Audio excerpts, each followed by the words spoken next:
We be live. Hello, everyone. Please like the stream. It's very important. Sorry for being 1 hour late. Wait, I'm not sorry. Something important happened. I needed to take care of it. But uh, apologies for the inconvenience. I'm here now. Like the stream. This is important because I am quite annoyed, to be honest, to see after Pope Francis' death everywhere, atheists, Christians, Muslims, Jews, Hindus, many around the world. The main headline is like, this guy, love him or hate him, disagree with him or agree with him. Can we all just agree that this Pope Francis guy was good to the poor, lover of the poor? Like, maybe some people disagree with, I don't know, was he a supporter of LGBT? Did he go do enough? Did he go too much? Is he woke? Was he not woke? Could he have done here? Could he have changed the church better, more? Or did he change the church too much? There seems to be a lot of disagreements over other things, but then the uniting factor is, okay, he might have been good here, bad there. We disagree on these things with each other, but we all agree Pope Francis was good to the poor. He loved the poor. He was concerned about the poor. He lived a very simple, humble life, and we could love him for that. Okay, we could love him for that. He basically, he didn't like to live a life of luxury. He didn't like all this gold. He is look at his bedroom. All these other popes lived like kings, and look at where he sleeps. It was so small, a simple bed, simple clothes, and look at his burial, his funeral. He wants it to be all simple, no extravagance. Yes, sir. And he doesn't want to be buried in his. Oh, look at his tomb. It's just a wooden, simple tomb, but no like decoration. Oh my God, so lovely. That is so sweet. Oh my God, Pope Francis, you are the best of all popes. Why couldn't other popes be like you, so humble, so simple, so lovable? Okay. However, this was his worst attribute. Actually, he is not the lover of the poor. I mean, he might be the lover of the poor. I don't care about his intentions. The effect of his ideas and the things that he promoted is the worst ideas for the poor. The things that he advocated for, I mean, you could be impressed with all this symbolism, okay, but then if you're actually interested in symbolism and all of this, the show, rather than the actual effects on people's lives, then I have to say, people are telling me not to call people idiots and insult them on this show. They say, can you do that less? How about, you're not as intelligent? Is that okay? Can I do that? Can I say that? You're not as wise as other people, okay? You're, anyways, okay, so I don't know. So I'm not calling you stupid. I'm just saying you're not very smart. Is that better? But okay, so let's look at the actual effects. So because here's another thing, guys. Harmony.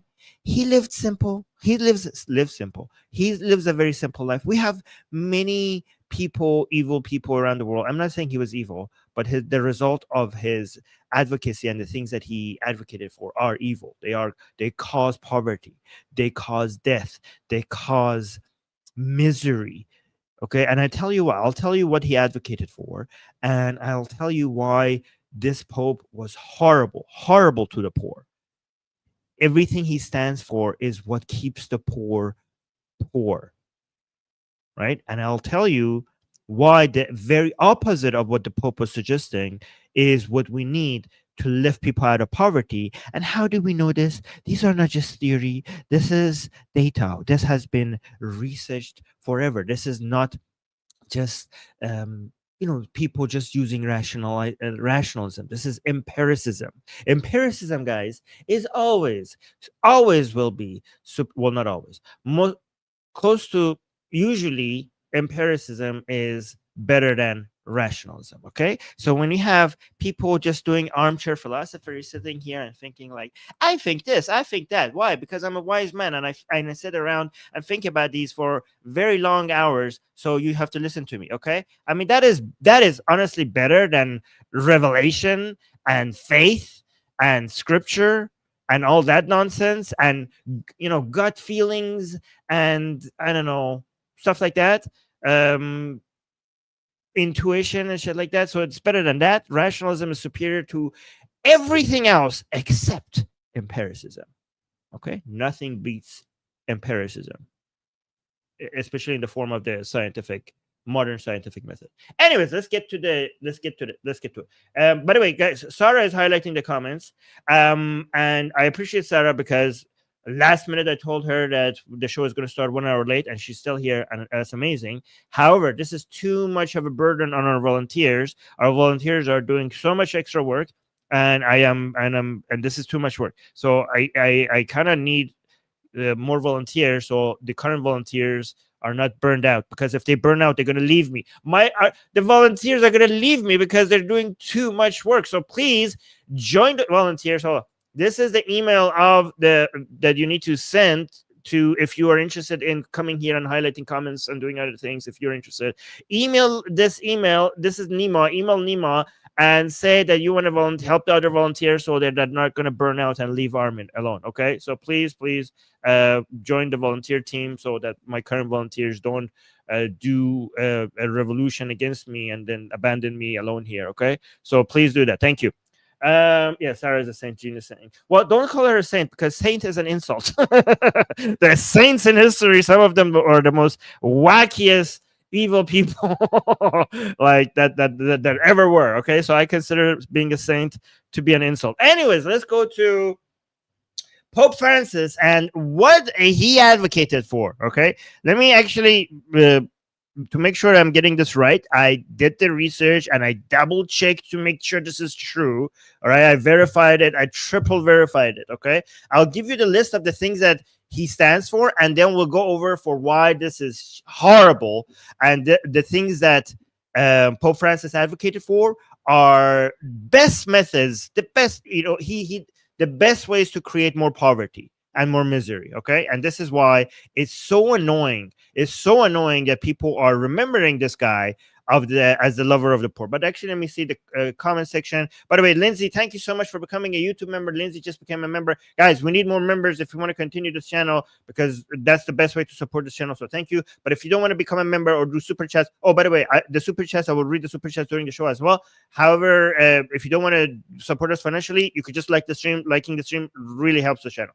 Let me see. Zaid is saying, Zaid, same as Mother Teresa, not a friend of the poor, but a friend of poverty. Yeah, a friend of torture. Mother Teresa was a friend of pain. She surrounded herself with people that were in misery, not because she was trying to take them out of misery, but because she had a fetish for misery and pain. She wanted more pain, and that's these are your holiest figures in religion. Muhammad is saying your is what? What the hell? Your is coward. Are you trying to call me a coward? You cannot stop Islam, the truth religion. I might not be able to stop Islam, but I think you might be able to stop the English language with this. Okay, this should be considered a crime against humanity. Gene is saying the USSR made Russia poor. Sell your children to organ harvesting kind of poor. Yes, it is true story. I've seen on the news. Okay, yes. So let's actually go through the policies that Pope Francis is advocating for. So he had this is Pope Francis' critique of capitalism, referring to the markets as new tyranny. In his, I don't know how to refer to these speeches or his writings. These are, I don't know what language is this. So I'm not going to name the thing that he wrote this in, but I'm just going to read what he wrote. Okay, so I don't know if this is Italian, Latin, I can't read it. So, but what he said in it says, Pope Francis described unfettered capitalism as a new tyranny and criticized the idolatry of money. And then he has a rejection of trickle-down economics. By the way, this whole trickle-down economics is something that I need to educate you guys about, because this is straw man of what something else in supply side economics, basically prosperity and spreading wealth. People refer to it as trickle down economics as a way to make it seem like it's something that it's not. And I will tell you what they mean by trickle down economics. So Pope Francis rejected trickle down economics. He dismissed the effectiveness of trickle down theories, stating that such economic approaches have not been confirmed by facts. Really, Pope Francis, with how much expertise in, like, I mean, all the years and years and years of academic research says otherwise. What facts are you referring to? Let me show your study, Pope Francis. Engagement with Marxist ideology. Acknowledgement of Marxists. So he said Marxist ideology is wrong, but he said, but Marxists are great people. Marxists are good people. There are many good Marxist people, even though Marxist ideology is wrong. However, they have this other thing. So they say Marxism is wrong. The goals are right, and Marxists are good people. That's what they say, and they try to bring Marxism into the church through the back door, through this thing called liberation theology, which I will get to. All right, write this. But in the same way that 12-verse Shia Islam tries to use the Hussein narrative, the Hussein story that they have, to connect that to Marxism and the Marxist struggle and class warfare and the war against Western imperialism. So the same way Islam categorizes the world into Darul Islam and Darul Harb, the house of Islam and the house of war, and they try to match that with Marxism as the working class versus the rich people, the investors, the bourgeoisie, versus the working class. So that cutting that dichotomy, that cutting the world into a good class and a bad class, they try to match that with Islam. So in Christianity, especially the Catholic Church, when Marxism gets into Christianity, they try to do it, try to make the bond. They try to stitch these things together using this thing called liberation theology. And I will refer to it and I'll tell you what that is. Samantha saying, oh, thank you so much for the super chat. Samantha saying, Iranian ex-Muslim Amin about to be deported. Okay. Thank you for that news. I will look into that. I will see what the other people are saying. But thank you so much for the super chat, Samantha. I appreciate that news. I will look into it. But let's get back to the news. What was I saying? Oh yeah, I mean to the news, to the discussion. So he says Marxist ideology is wrong, but I have met many Marxists in my life who are good people, so I don't feel offended. That's what he said. And then he said, common mission with Marxists. In 2004, he expressed that Christians and Marxists share a common mission supporting dialogue between the two groups. So support for liberation theology, this is an important key part that you need to understand. Liberation theology is a huge thing, which basically it was founded by, I think it was founded, was this a key person or was he a main founder of it? But the guy is, I think, from Peru, Gustavo Gutierrez. Pope Francis referred to him, known as the father of liberation theology, as a great man, a man of the church. It's very important for you guys to understand that liberation theology is Marxism, but with Christian clothing. It's very important for you guys to understand that. In the same way that Islam tries to jump on Marxism, Christianity does that as well, right? So rehabilitation of the liberation theology under his papacy, liberation theology, previously viewed with suspicion by the Vatican for its Marxist association, saw a resurgence and greater acceptance. So previous popes considered this to be evil and they were suspicious about it. And well, suspicion is to say it lightly, but previous pope were against this. However, through this Pope Francis, this got in. So, as much as I consider Christianity to be false, I consider Marxism to be a greater evil than Christianity. The two greatest evil ideologies in the world is Islam and Marxism. So the fact that Marxism is making it into the church, this is very dangerous, guys, because the Catholic Church, believe it or not, is still very influential in shaping people's opinions. There are a lot of Catholics around the world who listen to the Vatican as a source of influence, right? And the fact that this Pope is popular for spreading these ideas, this is a very effective way to promote anti-capitalism and anti-Western ideology. Basically, they call it Western ideology, but what it is actually in liberal Enlightenment values. That's what they're against. So, stance against Western policies. Here's what the Pope's stances are against Western policies. By the way, I will read your comments soon, but let me just go through this. Comments on NATO and Ukraine, for example. So the Pope, through comments here and there, it made it very obvious that Western countries, he was biased against them in favor of other countries, or maybe the global South, or Eastern countries, or any countries that are not part of the what they refer to as Western imperialism. Even if those other countries were dictatorships or evil, Pope Francis had a bias towards them, right? So, for example, one example, I will give you more examples as we go forward. One example is comments on NATO and Ukraine. Pope Francis suggested that NATO's actions may have provoked Russia's invasion of Ukraine, stating that NATO was barking at Russia's door, which could have led to the conflict. So, it's victim blaming. It's interesting because people keep blaming NATO as if NATO is expanding. It's not.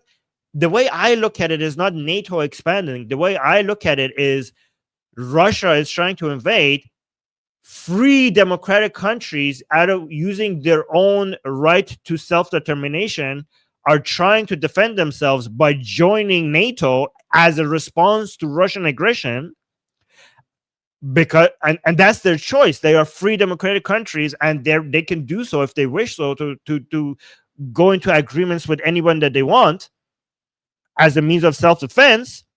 And then once they do that, instead of saying, oh, Ukraine is trying to join NATO, instead of saying it, explaining like that, they're saying like, no, NATO is trying to expand and Russia is trying to defend itself.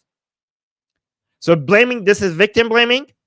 And again, the bias obviously makes it clear that all the accusations against Pope Francis, that is basically anti-West. Many of his positions confirm that. So he attempts to maintain neutrality in global conflicts. Neutrality, okay? We're basically both siding it. So between Ukraine and Russia, oh, I'm neutral. Like, oh, both sides. And also, guys, by the way, we go to Israel and Hamas as well, if I get time. So environmental advocacy and economic critique. So here's an interesting thing. I am pro the environment. Obviously, I consider global warming to be a threat. It's not a myth. It's man-made, and it should be taken seriously. And the environment should be protected, and all of that. Okay. The thing is that a lot of people use environmentalism as a way to be anti-capitalist. But they don't understand that the best way to support the environment is to get richer. Richer countries can protect their environments better than poorer countries. So people who try to get us to slow down for the sake of not ruining the environment, they're actually a greater harm to the environment. So, but it's hard, but they try to make it difficult for you to point a finger at them, because they consider to be pro the economy, pro growth, to be anti the environment. And then if you are pro environment, if they consider themselves pro environment, so if you criticize them, they make it seem as if you hate the environment. All right. So let me actually read this. So in another document that I cannot read, I don't know how to pronounce these documents that the Pope has his words in. But in this document, Pope Francis linked environmental degradation to economic systems that prioritize profit over people. This narrative of prioritizing profit over people is fucking bullshit. Profit is for the people. What do you know what profits are? Profits are goods and services that have been made to make society better. The word profit has gotten a lot of, it's difficult for people to defend profit, because profit has a negative, gives you a negative feeling, making you feel like, oh, it's just about money and rich people getting richer. But profit makes poor people richer.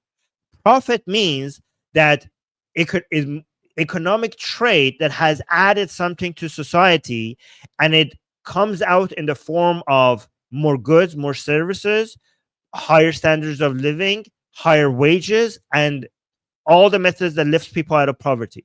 So when he says people are prioritizing profit over people, this is a lack of understanding of what a profit is. Profit is added value to society as a whole, not just rich people. So he says the degradation to economic system is happening because they're prioritizing profit over people. Yeah, and also profit is the way to save the environment. The best way to figure out to save the environment is to make more profits so that these profits can be used to do giant projects that save the environment. You wouldn't be able to create green energy, solar panels, electric cars, fusion sources of energy. None of this would be possible without profit. You need profit to save the environment. So he's criticizing the intensive use of fossil fuel and advocating for reevaluation of such models. Okay, if you want people to use less, you know how we get the economy to use less fossil fuel? By speed running through this phase that we're in. So through industrial revolutions, our sources of energy keeps shifting. We human beings were using muscles, then they use animals, then eventually they use steam, then they use eventually fossil fuels, and then eventually we'll use something else. So if the economy slows down, you will stay in the burning fossil fuels phase longer. The way to get to the next phase is to grow the economy faster, not slower, faster.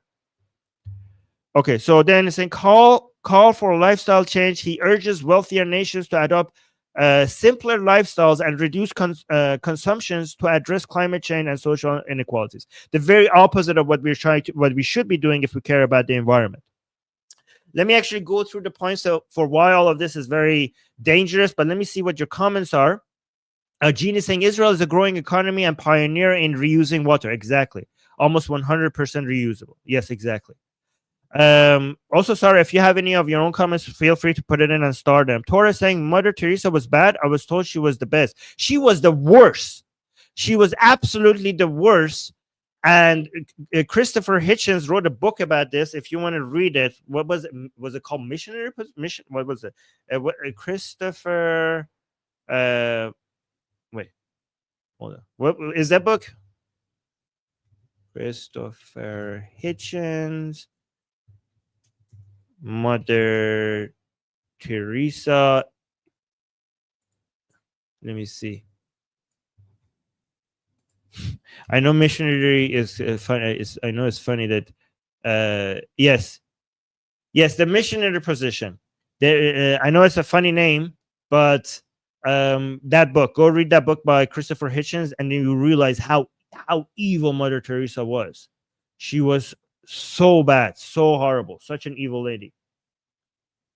So it's a very well researched book, by the way. So go look it up.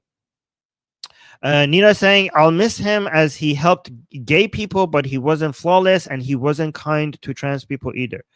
Okay, the whole issue over LGBT is I don't miss him. He's really bad for society as a whole.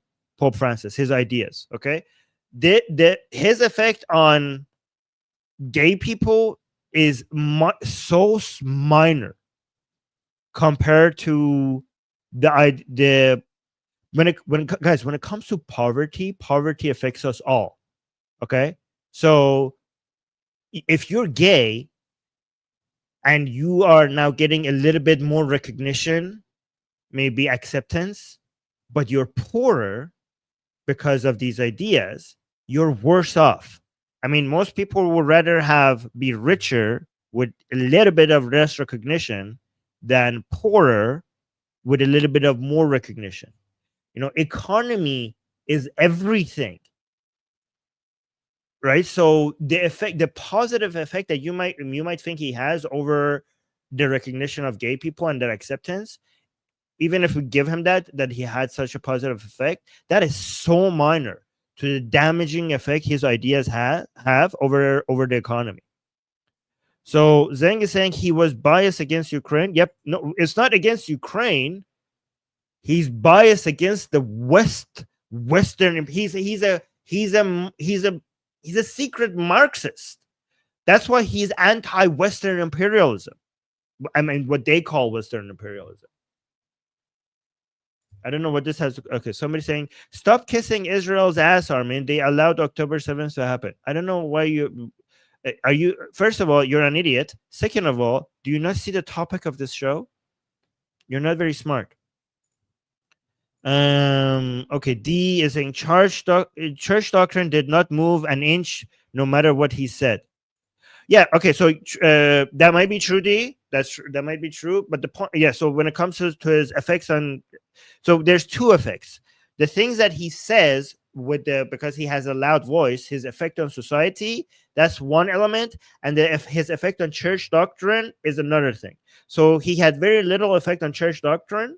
However, he was a huge megaphone with a lot of people listening to him, and the things that he said has influence in how people think.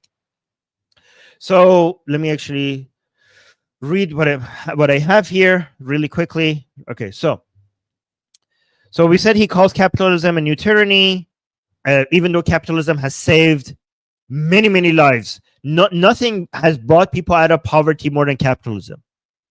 So global poverty had dropped from 44% to under 9% from 1981 to 2020. Do you understand how crazy that is? 40, like we have 10,000 years of human civilization, and then as soon as capitalism becomes the main way that we do economy, global poverty drops from 44% from 1981 to under 9% in 2020, in just almost 40 years. In 40 years, we have 10,000 years of history.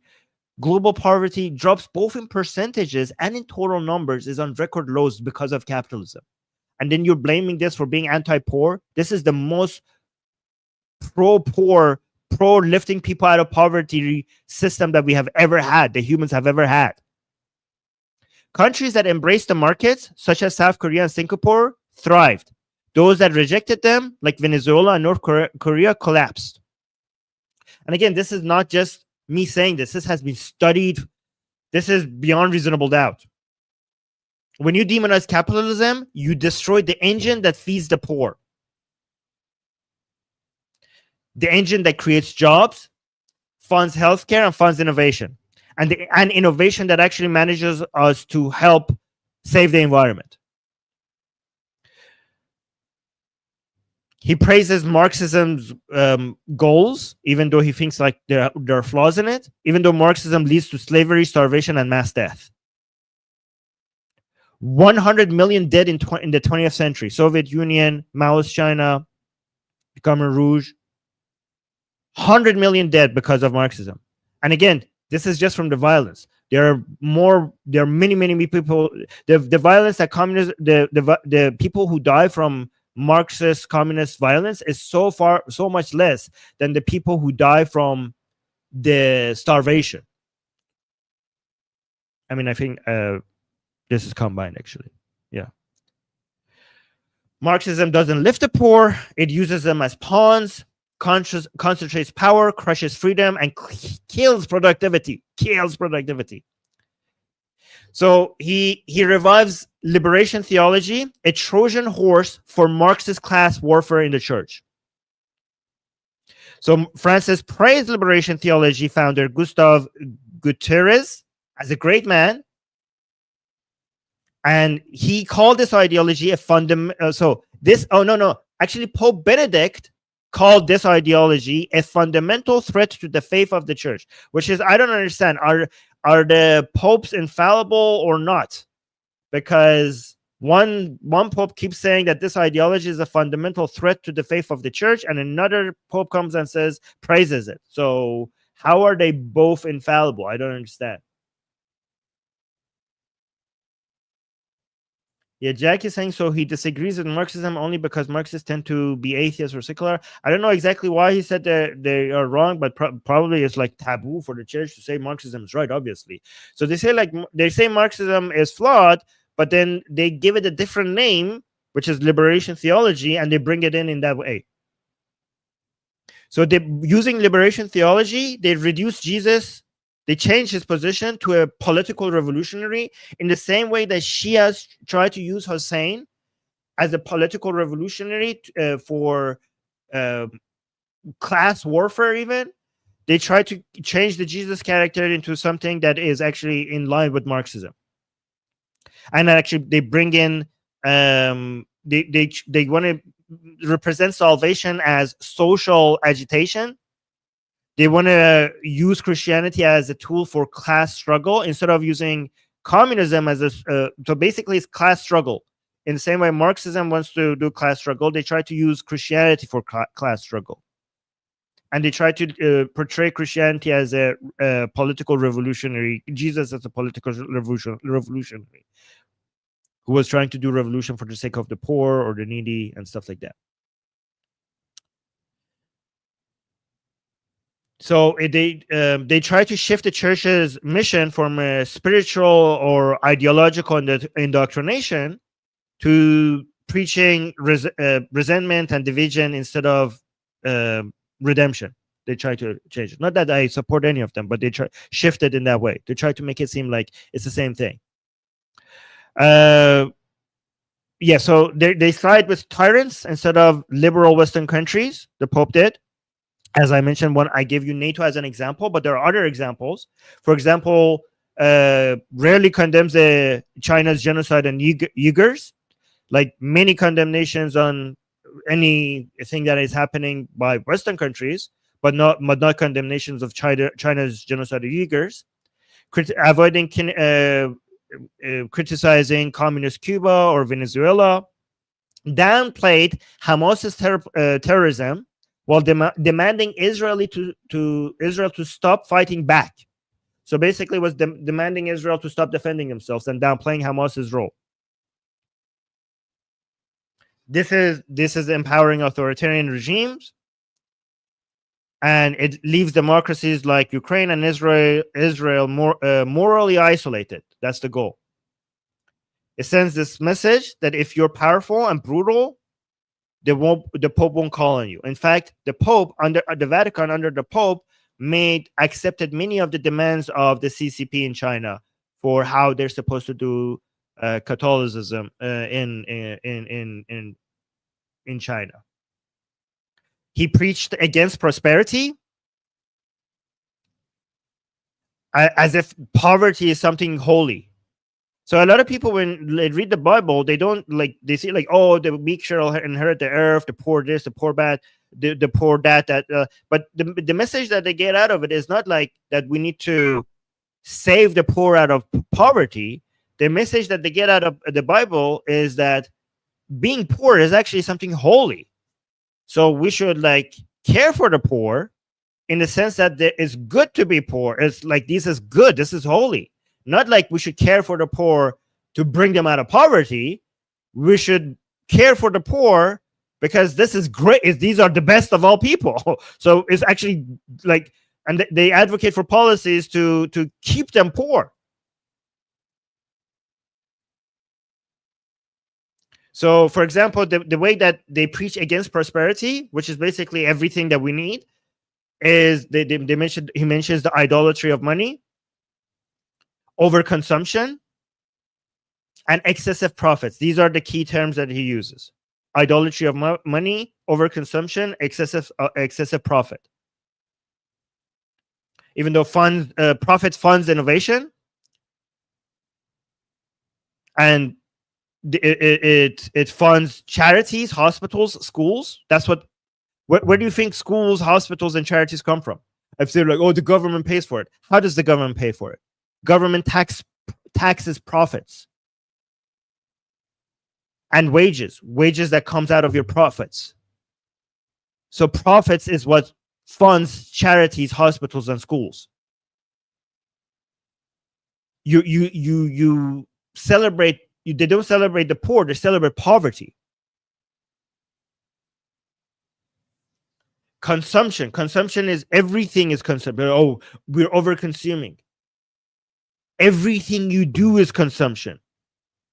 Tell me something that you do that is not consumption. Living can be consumption is a dirty word, but it's another word for living. What is living? Living is eating, sleeping, talking to other people through all these tools that we have. Living is consumption. Yeah, pooping is consumption. You need a toilet. You need running water. Everything you do is consumption. If you're against consumption, you're against life itself. Yeah, somebody's saying breathing is consumption. Yes, breathing is consumption. You're consuming the air.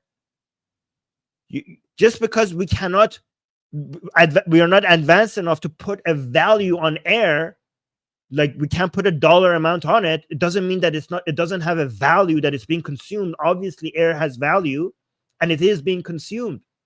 Energy is being consumed. Yeah, when you're consuming air, you're burning fat and carbohydrates in your body, which is the food that you've consumed. Every life is consumption, not just human life. Every life is consumption.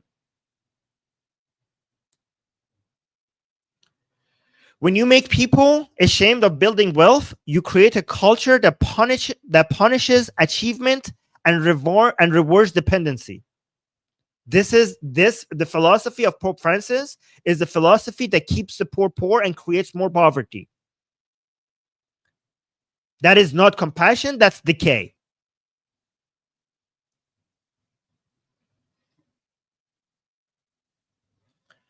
So again, I am pro-environment, and I think the best savior of the environment is capitalism. But what the Pope advocated for was not environmentalism. It's a green death cult. It's a war on growth in disguise of environmentalism. So Pope Francis blames climate change on capitalism, calls for radical lifestyle change, and demands the end of fossil fuels. So if you read in between the lines, what he's asking for is what we refer to as a degrowth movement, which believes we must shrink the economy to save the earth. If you want to save the earth, you need to speed run it through progress, so we get the technologies faster that we could save the earth. Degrowth, you know what degrowth means? Means mass unemployment. You know what degrowth means? Means no development for the global south. Means the global south will remain the global south. Means less electricity, less clean water,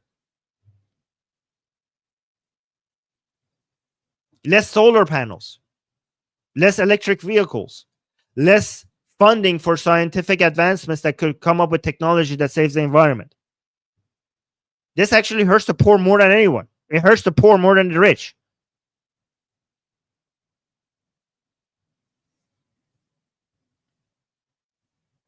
The rich already have everything. It's the poor who are going to be missing out on the progress.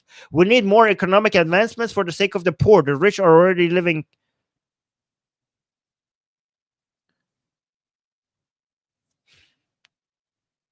Let me actually explain two more things to you before I go to the next show. By the way, guys, the next show is very important because we're talking about the next show is on my personal channel. This channel is more political.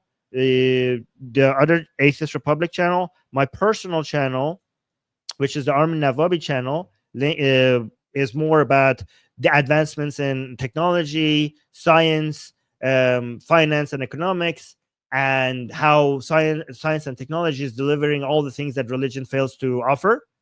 And right after this, it's not for members only, it's for everybody. So right after this, the second part of the show, we're going to go to my personal channel. Here's the link to it is in the description, and the link to it is now in the live chat as well. And I'm going to demonstrate to you the technologies that we have right now. You know, I already give you in my previous live stream a broad sense of how humans are going to reach immortality, even though religion offered us immortality. It lied to us about that. Science is getting us there. Now we're going to get into the specifics. I'm going to show you how specifically through epigenetics humans are going to reverse, and I'm going to explain it in a very simple way so people understand. I'm going to use metaphors so people can understand what's happening. We are reversing aging, and we're going to be able to eventually live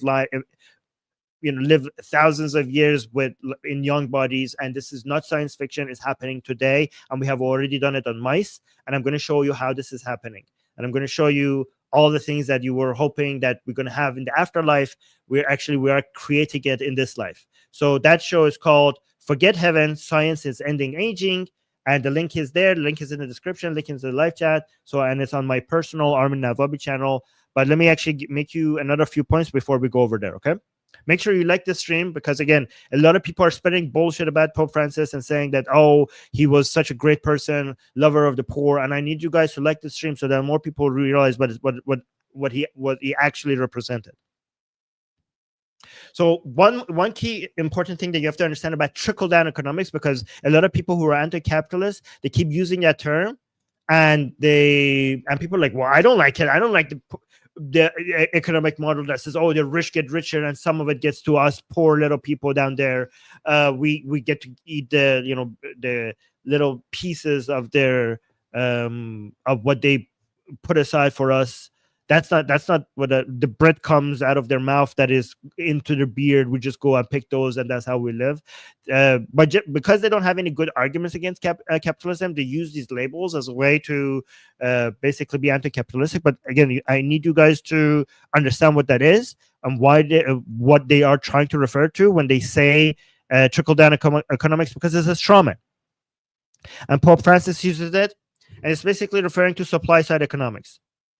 But no serious economist or policymaker that understands economy actually refers to it as trickle-down economics. This is a straw man, as if the people who are advocating for it, that's what they refer to it, and that's how they defend it. Just defend the rich because something will trickle down to you, like as if that's the argument here. So what it actually is, what they're trying to refer to as trickle-down economics, is economic freedom and supply-side economics, or market-driven growth. And they think that, because they see the rich getting richer, they want you to be jealous and basically fight the system that is making everybody richer. But hey, we're noticing the rich are getting richer, and we don't like that, even though we're getting richer as well, but the rich are getting too rich. So we don't like that. So let's just break everything, even though it might hurt us as well. It will hurt us as well. At least it's hurting the rich that I'm jealous of as well. That's the point. So what they are referring to is actually the entrepreneurs and investors who create businesses and jobs, and through the wages that those investments and those jobs are created, and through the taxes from the profit, the wealth that they create is spreading everywhere. And they're like, oh, you believe in trickle-down economics? You mean investors creating businesses, and they produce wealth, and they produce jobs, and they produce wages, and they get taxed, and the tax gets to other people. Is that what you're referring to? Because that is actually how it happens. That's how the economy actually works. This is actually how the economy grows. This is how actually productivity increases. This is how wages increase. The wages have increased. If you zoom in, sometimes like, oh, the wages have decreased. But as soon as you zoom out, you see historically the wages increase. The relative wealth of poorer people have always increased throughout the history. Their standard of living has increased throughout history. It's only short times that you zoom in that you can see that it goes down. But as soon as you zoom out, you see like, okay, this was a short drop over a long growth.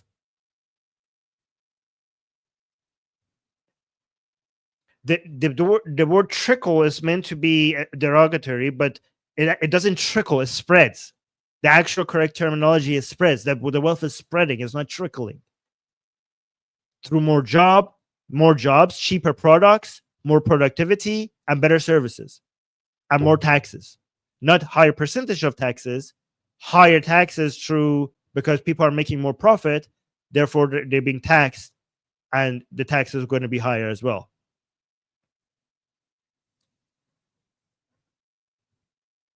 You don't actually, so what they want is to build wealth by redistributing wealth.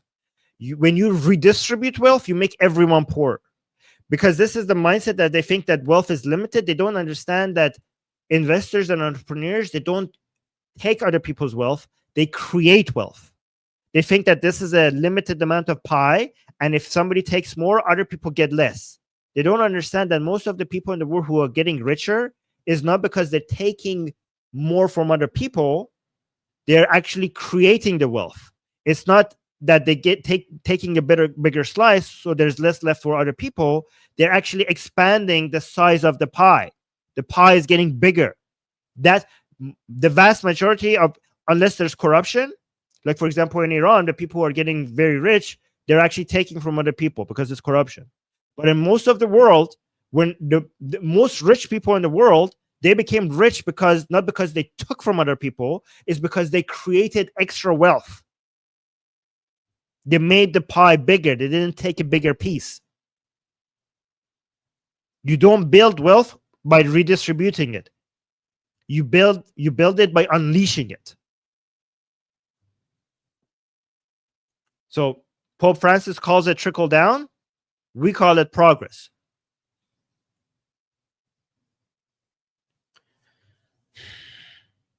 Yep. So when we say redistribution, by the way, another name for redistribution is handouts.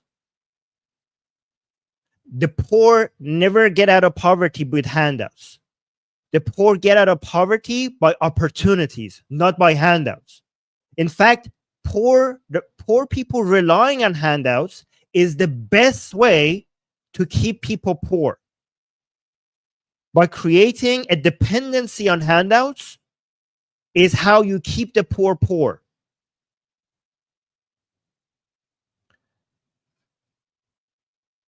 Anyways, I need to get ready for my next show, but let me know if this was clear. Did you guys understand it? Let me know what you guys think. Yeah, give a man a fish. Exactly. Marxism or liberation theology is advocating you giving fish to poor people and teaching them that they need you to get that fish. Capitalism teaches the poor how to fish.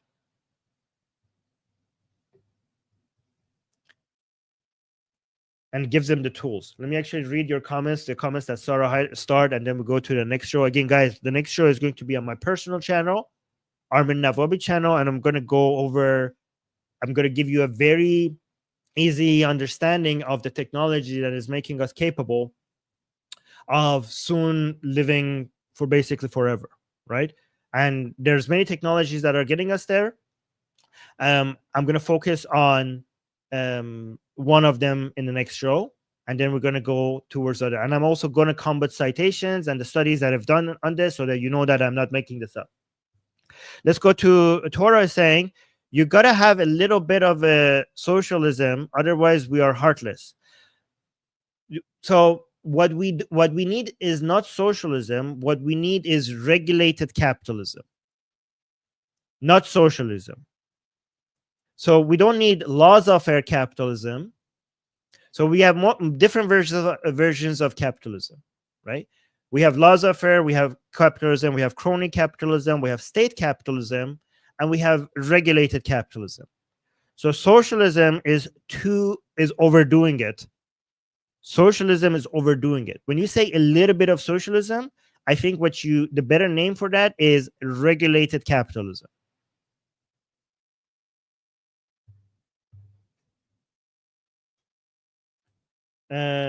Demons, and also if you being pro-capitalism doesn't make you heartless. Capitalism has been the best system for poor people. I mean, how could you be heartless for supporting the economic system that has lifted so many people out of poverty? I don't know, it's billions of people out of poverty. How is that heartless? Demon Souls is saying there is nothing wrong with being a materialist. I mean, materialist. I mean, there's nothing other than material in the world. So, I mean, materialist has two different meanings. Materialist, as opposed to somebody who believes in like things in the world that are not material. But also materialist has two meanings. People who think that everything is matter and there's no such thing as spirits or supernatural. And then materialist meaning that people who believe in just making money and living a luscious life and being rich and consuming, the thing is, I don't like to look at it in that way. I like to look at it when you are consuming, because consuming is living. The problem with some people and the way that they look at wealth and money is not that they are so focused on money and consumption, is that they are misunderstanding the source of our happiness, right? Because it's good to be free enough to be financially secure, to not have to worry about your rent or your food or your clothes. But after your basic needs are met, the direction of your consumption needs to be in the direction, like a lot of people think like, oh, we need to now be spiritual instead of material, but it's all material. The direction of your material consumption should be based on what actually brings human happiness. So after your basic needs are met, like your so many yachts and palaces or brand, so expensive cars and stuff, these are not actually the real sources of happiness in human life. These are actually signs of insecurity and not having enough confidence in your own self-worth, that you have to you're desperate to basically signal your wealth in a way to other people to basically convince yourself that you are worth something, right? And you have a deeper problem that you need to solve. You need to uh, fall in love with yourself instead of trying to first, before you try to make other people love you. And because you don't love yourself enough, you're desperately trying to chase other people's love to fill in that gap. The actual ways the material world make us happier after our basic needs are met. And again, capitalism is important to get more people to the point where our basic needs are met. But after that, the way that you go through this material world to make yourself happy is by human connections, is by your friendships, loving people, caring for other people, finding your tribe, finding people who share your interests so you could communicate with them. Human connection, human empathy, loving others and being loved, volunteering, trying to help people around you. That has scientifically been studied. This is empirical evidence. This is not just kumbaya stuff that sounds beautiful. Okay, this has been scientifically studied. This is the way that you could get the most happiness. Okay, so if I'm supporting capitalism, it's not because I think like, oh, the best life is to have the biggest mansions, the most expensive cars, the best clothing, the highest number of yachts. No, capitalism. I support capitalism is because it brings people out of poverty.